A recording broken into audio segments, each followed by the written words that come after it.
يا رب، في ليلة الجمعة متعنا براحة البال وصلاح الحال وقبول الأعمال، وأنعم علينا بصحة الأبدان، واكفنا شر الإنس والجان. وأسألك اللهم فرجا لكل مهموم، وعطاء لكل محروم، وشفاء لكل مريض، ورحمة لكل ميت، ورزقا لكل محتاج، واستجابة لكل دعاء.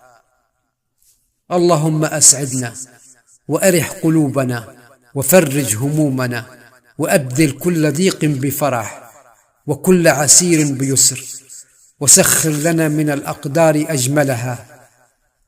اللهم أنت الحق وقولك حق، والجنة والنار حق، لا إله إلا أنت، سبحانك إني